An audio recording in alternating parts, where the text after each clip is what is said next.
¿Quién como Dios? Esperando que todos estén muy bien.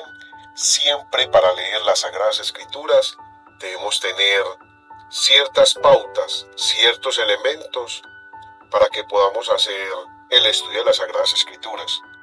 Entonces empecemos. Los elementos básicos que debemos tener para el estudio de las Sagradas Escrituras, yo diría que primero, en el estudio de las Sagradas Escrituras debemos tener unos elementos básicos, fundamentales, que no podemos pasar por alto, que nos pueden ayudar a entender el mensaje de salvación, la buena nueva que nos trae nuestro Señor Jesucristo, nuestro Dios. Debemos hacer un estudio de tipo antropológico para poder reconocer la naturaleza del mensaje, para conocer no solo el escrito, sino el sentido del escrito. Ojo, hago aclaración de eso, no es solamente conocer el escrito, porque a veces vemos solamente palabras, unas frases, un mensaje codificado. No, hay que saber cuál es el sentido de este escrito para poder tener y hacer una, entre comillas, una exégesis acorde a toda nuestra formación como católicos que somos.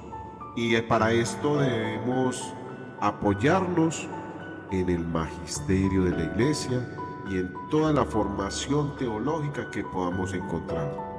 O sea que primero, conocer el origen de los escritos sagrados, de dónde vienen, cómo provienen, cómo llegaron, cómo fueron escritos, quién lo escribió, de qué manera lo escribió, qué intención tenía cuando lo estaba escribiendo, qué quería transmitir, es fundamental.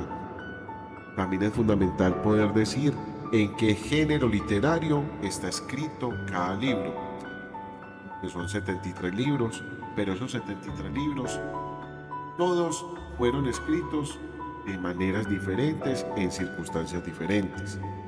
Conocer también fundamental, que esto no se nos puede pasar por alto, porque a veces podemos cometer anacronismos pensando que ese mensaje está escrito bajo la realidad de cada uno de nosotros.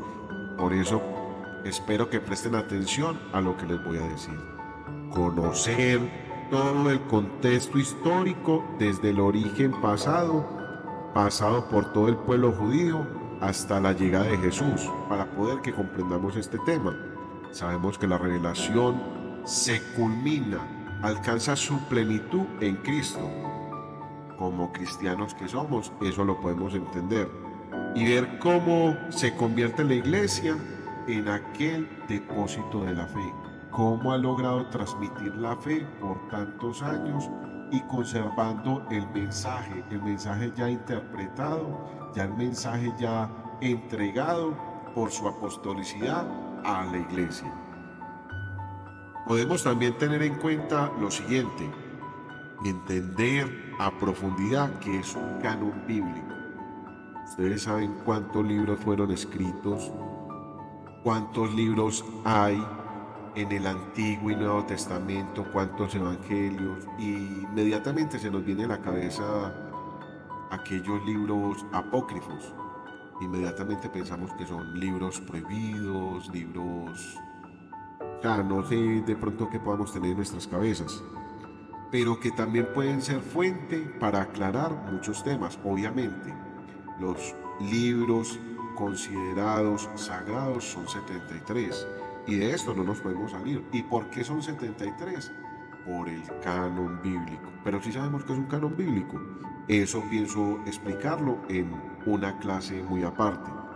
Saber quiénes son los autores de la Biblia, porque es que a veces utilizamos frases dilapidarias, diciendo esto lo escribió esto, esto lo escribió esto, esto lo escribió esto, y quizás fue una comunidad los que escribieron tal libro, y podemos llegar a cometer graves errores. Recordemos que en la antigüedad se utilizaba mucho la pseudoepigrafía. Pseudoepigrafía significa que yo escribía textos a nombre de una persona. Anteriormente, en los primeros siglos de nuestra era, y también en los siglos donde se describe la historia de la salvación en el pueblo judío, en el pueblo de Israel, no existían esos derechos de autor.